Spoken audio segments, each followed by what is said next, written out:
Ang bawat araw ay isang pagkakataon upang maging mas mabuting tao. Hanapin ang kahulugan ng buhay sa pamamagitan ng pagmamahal sa kapwa. Ang pagtulong sa iba ay nagbibigay ng tunay na layunin sa buhay.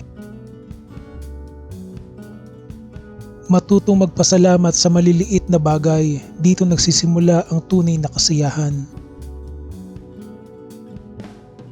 Sa pagtanggap ng mga hamon, natututo tayong maging mas matatag. Ang pagmamahal sa pamilya ang nagbibigay kahulugan sa bawat araw.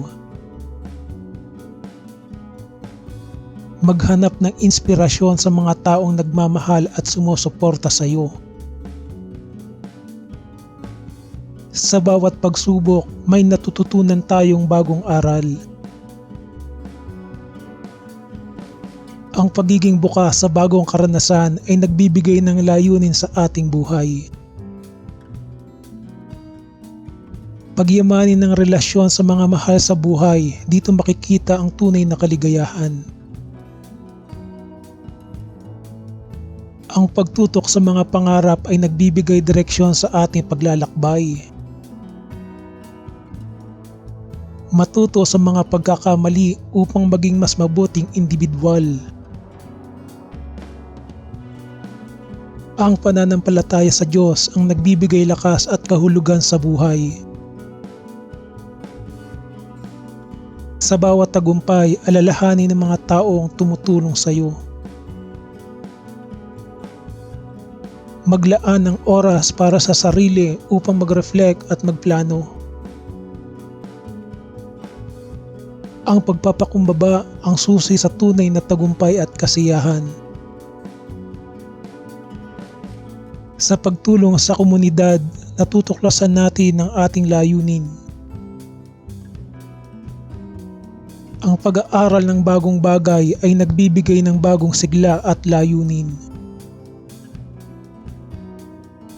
Matutong makinig sa iba, dito tayo natututo at nagiging mas mabuting tao. Ang pagkakaroon ng disiplina ay susi sa tagumpay at pagkakaroon ng layunin.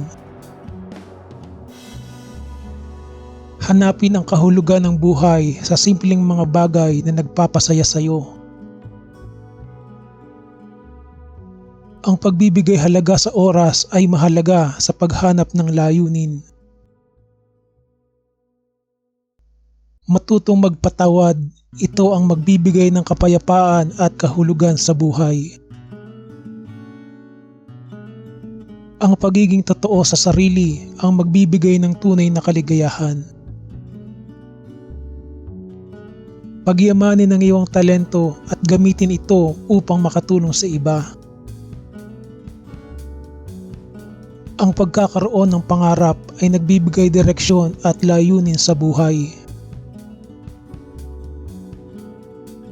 Matutong magpahinga at mag-recharge upang mas mahanap ang kahulugan ng buhay.